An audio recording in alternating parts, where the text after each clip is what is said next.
Welcome back to the channel. If this is your first time here, my name is Eddie Roque.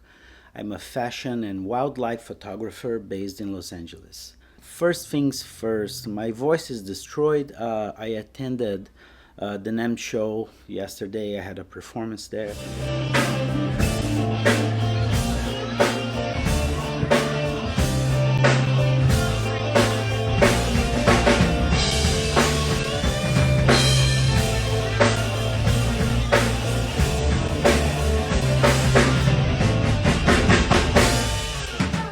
Some people know me because of the work I do in music. Some people know me because the work I've been doing in photography, and I've been doing both things for as far as I can remember.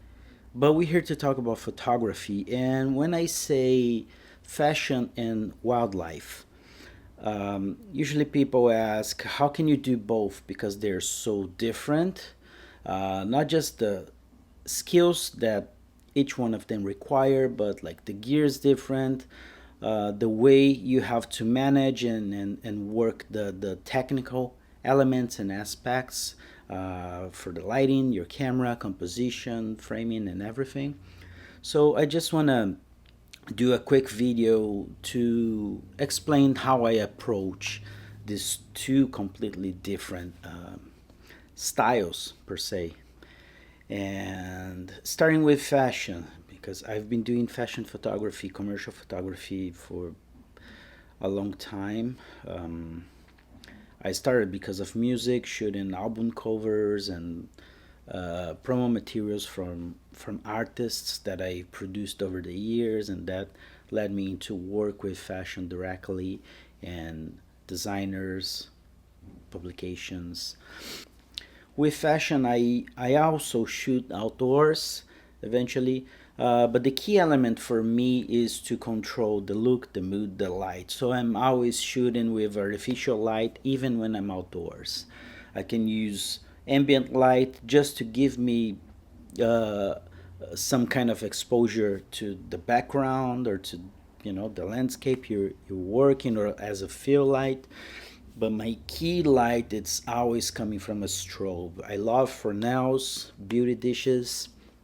Sometimes I work with continuous light, most of the time with strobes. But I would say that 90% of the work I do in fashion, it's inside a studio. Everything's controlled from the temperature, because you have a wonderful air conditioning, to the lighting with strobes or continuous lights as well. Like I say, I love Fresnel's, I love beauty dishes. You control the model because you get to cast the model that has a profile that matches with whatever the company or the publication is looking for, that will match the design, the clothing. You have a color palette that you can control, whatever is in the background, whatever they're wearing. You have a makeup artist, a hair stylist, that you have control over what we're going for, as for like the makeup, the style, the color, the mood, even the model. Because as experienced as they are, and you work with professional models that have like great expressions and great flow, but they can't see themselves, right? They rely on you to direct them, to pose them, to show what you want to capture, what kind of detail, what kind of mood, what kind of energy you want to present to the audience or to the publication, what kind of energy you want to present, you want to capture, to accomplish whatever the company is looking for or the publication you're working with. So the word here is control. I control where the light is going, how strong is that light. My camera settings are a lot less important when you're working with strobes, when you're working in studio, than when you're shooting outdoors with wildlife. For an example, animals won't listen to you, won't take direction. You can dress them, you can add jewelry or makeup. You can't alter the environment. You shouldn't. And that's what you get. So one of the clinics that I host is called the Rhythm of Photography, where I make this comparison.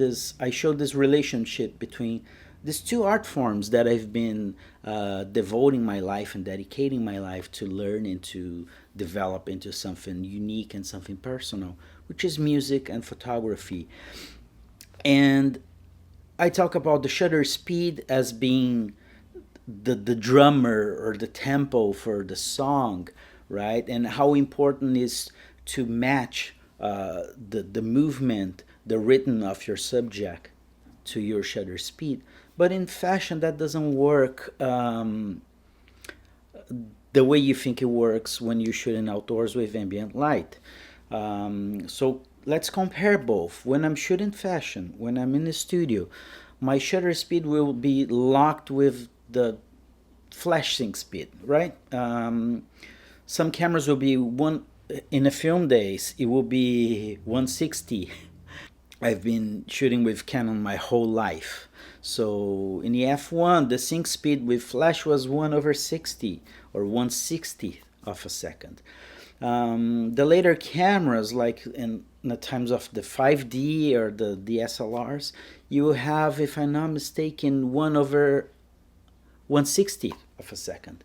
Right now it's 200, 1 over 200.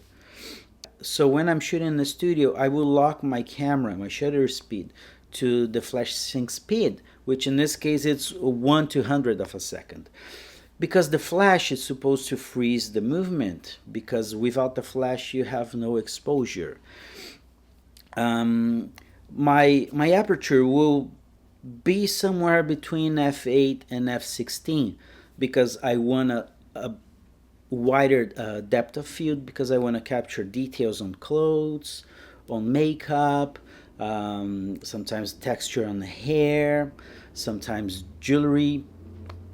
And when I'm shooting from like a full body, from a medium shot, from a close shot or detail shot, like especially when I'm using my macro lens, you need more depth of field to get a little more in focus, because the closer you get to your subject, the shallower your depth of field gets. Even shooting at f11, f16, with macro, sometimes you go to the extreme of like f20, right?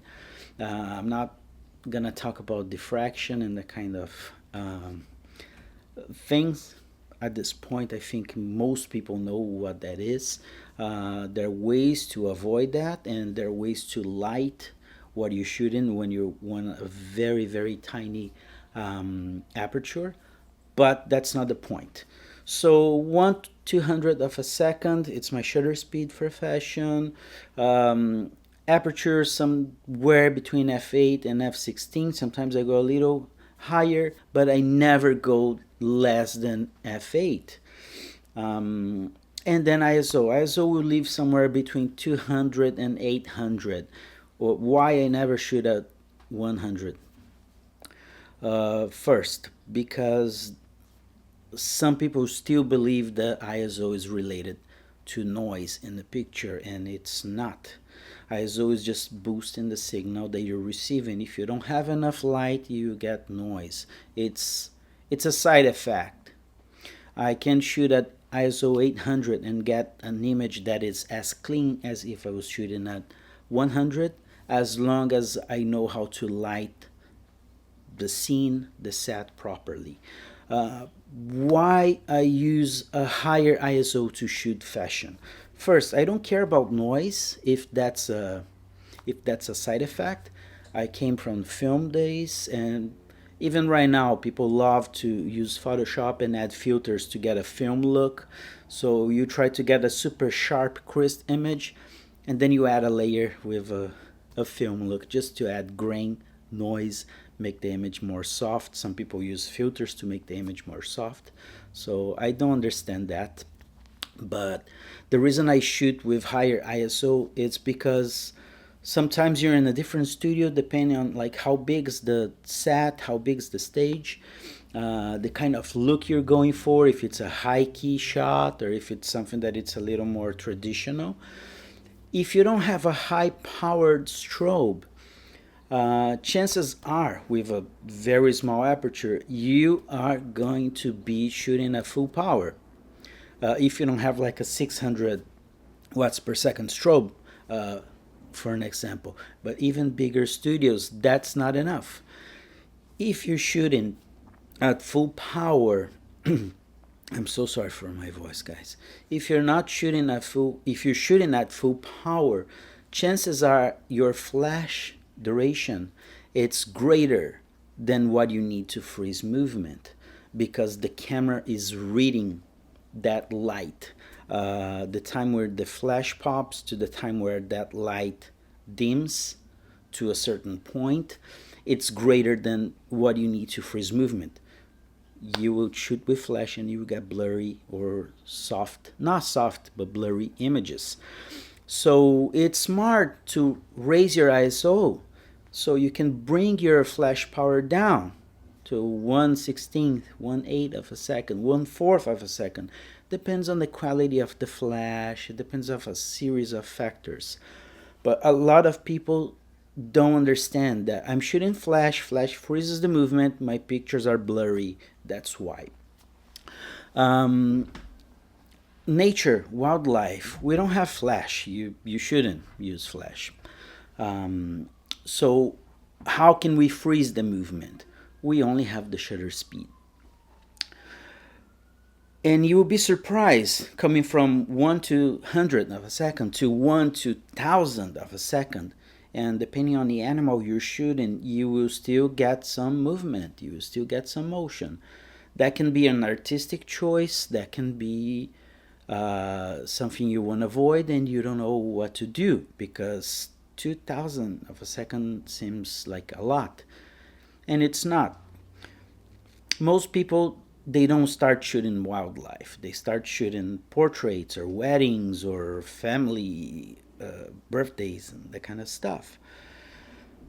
When you transition to wildlife and you don't understand the rhythm of the animals and how much shutter speed you need to freeze that, it can be mind blowing. They're like, oh my god, you're shooting at 4,000.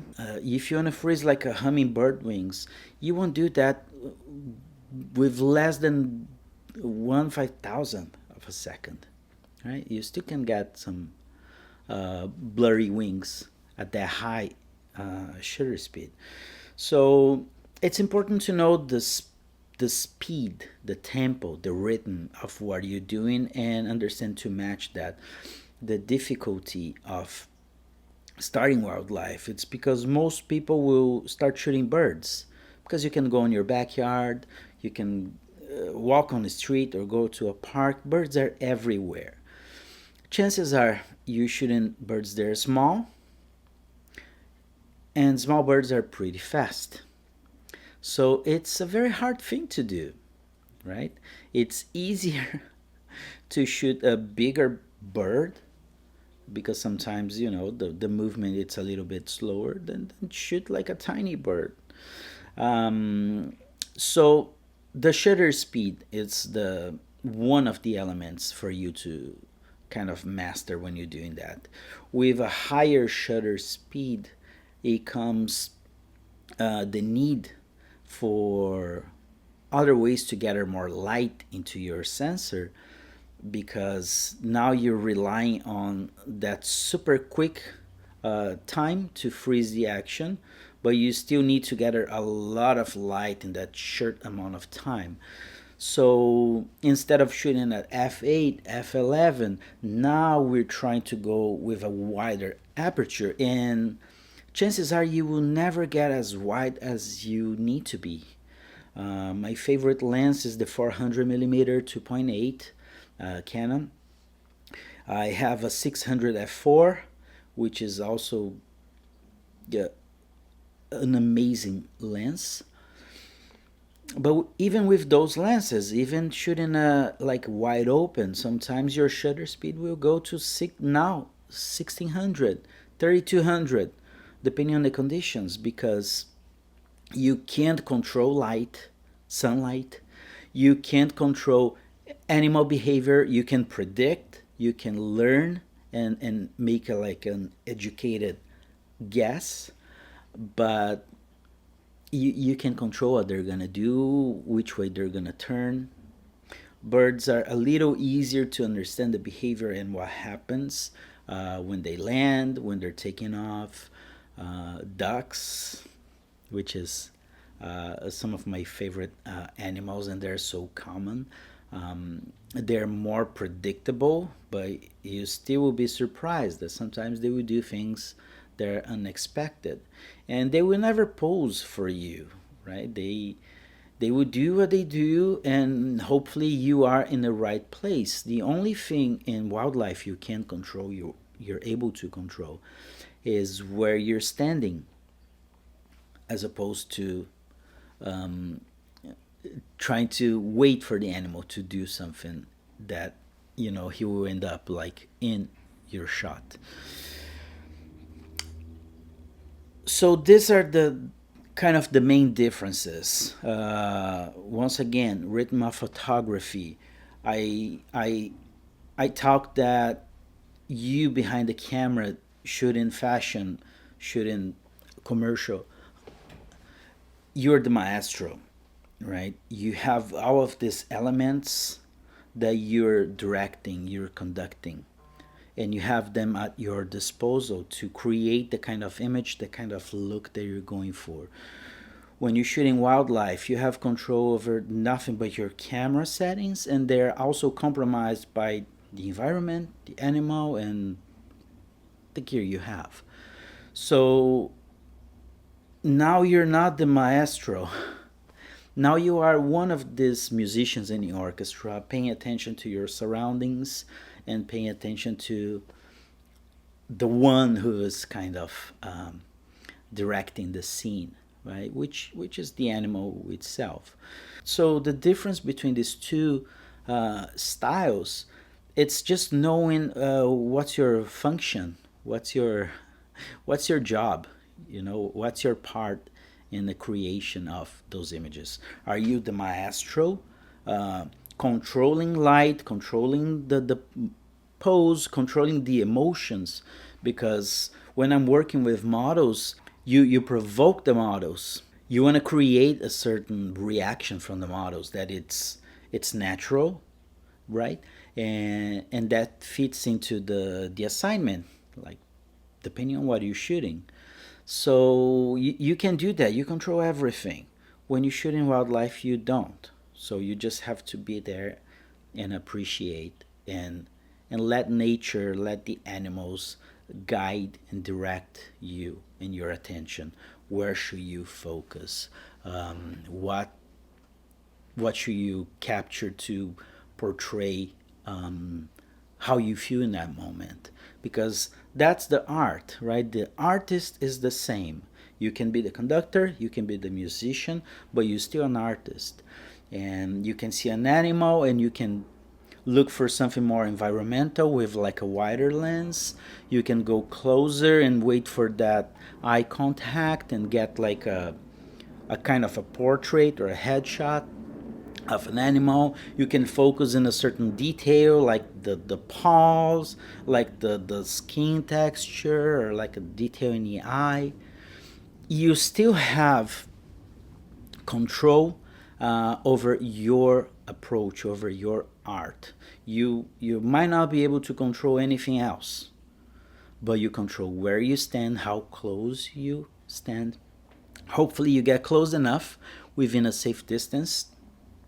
Never disturb the animals, never put yourself in danger, and never put the animals in danger, because most of them are as scared of you as you are of them. Um, and that's just a quick video to kind of explain that regardless of what you're shooting, you're behind the camera, you're still the artist, you might not have control, but you have a choice, you have a vision. That vision can be as challenged and as compromised as it comes, because once again, you shoot in early in the morning to get like a soft light and something that it looks a little more colorful, a little more flattering for the animals, and that's the time where they're more active. You will shoot like close to dusk or sunset, which is when they're looking for the second snack before going to bed. And the night animals are kind of, getting up to start hunting. So you shouldn't under like not very good light conditions, regarding power, right? The strongest like noon light that you have, you could shoot at f22 100, and you be good. But it's a terrible lighting condition, right? When the light falls on the subject for a certain angle, it doesn't look that flattering. I still shoot some stuff like that because that's the same thing that I sometimes like to do in fashion, especially when you want to create drama, you want to show texture, you want to show like a mean personality. And most of the time, under those conditions, and the harder the light, I like to play with shadows. Usually, those are my best pictures because I'm looking at black and white and try to add shadow as an element for the picture as well. So bad light is still light, still useful. You just have to change your mindset and not look for those soft and ethereal and dreamy looks like a sunrise or sunset. Any light is light, and bad light can lead to great pictures as well if you know how to use that on your side, not against you. If you're trying to get something super clean, soft, and dreamy, and the light doesn't allow you to do that, you will get frustrated and you end up with a bunch of bad images. But if you embrace as a musician in that orchestra and you're playing Schubert and that movement, it's just noise, right? Uh, you play what they say. You dance the dance or whatever. I think you got the point, right? If you can control the light, what can you do with what you have, right? And another difference between fashion and wildlife, fashion, any camera goes, any lens goes, um, cheap, low resolution, um, because it's all about the intention, it's all about the um, impact that you can create, right? Once again, people will bring the images to Photoshop and add dust, grains, scratches, and all sorts of distortions just to create a certain look, a certain mood. So I shot campaigns on a f1 film camera. I used the T31, I think, at some point. It's a 12 or 8 or 16 megapixels with the kit lens and images that got published. I shot most of my fashion work with the 5D. I had the Classic, I had the Mark II, Mark III. I didn't get the Mark IV because that's when I switched to the mirrorless, late to the party. Now I'm shooting with the Canon R5 Mark II, which I love, but you don't need that high resolution camera. I have it just because after a lifetime of work, I think I deserve. And I do a lot of commercial, I do a lot of beauty shots where the high resolution it's beneficial because you want to show every single detail, every single texture. And it's important to me to have things that can be cropped even a little more if you need that to, as much as I try to do in camera. And but you don't need that. For wildlife, it's a different game, right? In fashion, I can get away with a 2470. Depending on the studio, I can get away with a 100 2.8 macro because I can step back and get a full body. I can get medium shots. I can get close shots and details. I can be 1 foot from the model's face to get like a detail on the lipstick or like an eyelash or like a detail on the skin, makeup, jewelry. So I can get away with a single lens, but I tend to use zoom because it's just more comfortable Sometimes you work in smaller studios. I cannot get a full body with 100 millimeters. Sometimes I shoot in my living room. I can definitely not get a full body shot with 100 millimeters. So that's the trio, right? The 1635, 2470, 7200, all 2.8 from Canon. That's the trinity for fashion and all things commercial, editorial. Wildlife. These lenses can be not useless, but even shooting at 200, sometimes you will feel that you are too far from your subject. Once again, people start shooting birds, they're small in the frame, you cannot get close enough, so you always need more reach. So my main lens is the 400 2.8, the 600 f4. I have a 300 2.8. I have the extension tubes 1.4 and 2 times the teleconverter. I'm sorry. And I tend to use prime lenses for wildlife. I try to stay away. I have some zoom lenses like 100 to 400, 100 to 500, but I barely use them. Sometimes I have them on my B cam, just because. If you want something that it's like an opportunity, or sometimes the animals they get too comfortable and they get too close, especially like foxes, animals they're a little more curious. I don't like that kind of interaction because one of the reasons why they're endangered, and as a human you should be in a hide or you should be covered. You can have like the camo or something, but you shouldn't allow yourself to be too close to an animal because you don't want them to be too comfortable with humans, unfortunately.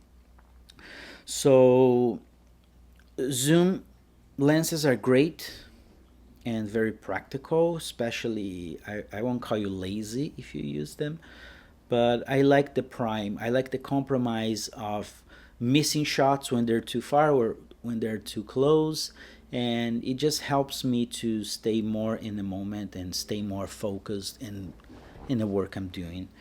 And I always use a monopod or a tripod. The 600, to me, it's almost impossible to shoot handheld. I have like few seconds I can do in some cases, but most of the time they leave on a monopod or on a tripod. And that's basically it. Let me know if you guys want more information or tips or anything regarding the differences between shooting something where you're in a controlled environment to being in a field. But the short answer is, as long as you master the technical aspects, because those are the main differences. Camera settings, knowing the lighting, and all of those things. Once you master the technical aspects that have to be your second nature, then you can focus on the artistic and creative things, which is what makes you set apart from other people.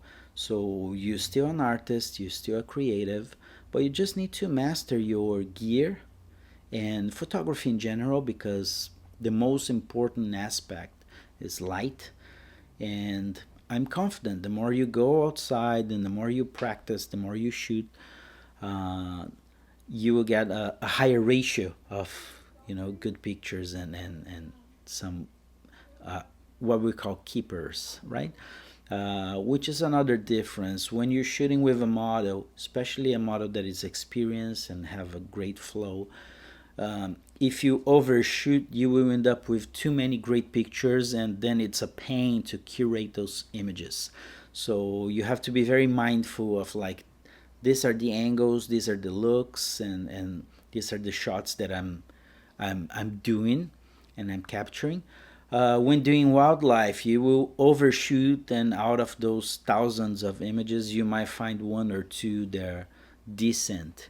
So the goal is to be out there and be in a moment and understand animal behavior, understand how light falls into the subject, and the settings that you need, the compromise that you need with your settings to get a proper exposure.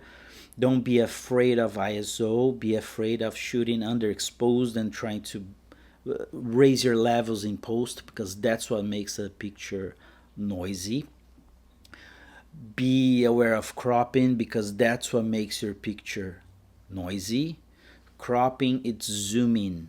So once you zoom into your image, you are magnifying the noise. So try to get closer.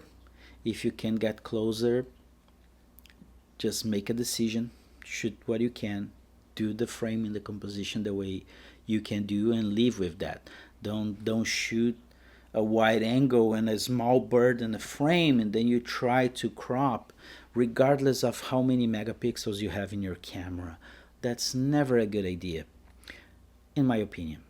But that's it for now. Let me know if you guys have any questions.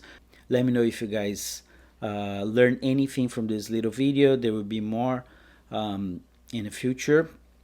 In 2 weeks, I'm going to Yellowstone to shoot in the heart of the winter, and I want to do a beautiful video about this trip and show some of the pictures, show some of the challenges of shooting in the snow, and the kind of animals that we're going to see, the kind of hikes, and all of the struggles that you have to put yourself into in order to capture some good images. So I'm very excited for this trip, and I can't wait to have you guys watching some of the footage and some of the images as well. But that's it for now. Thanks for watching.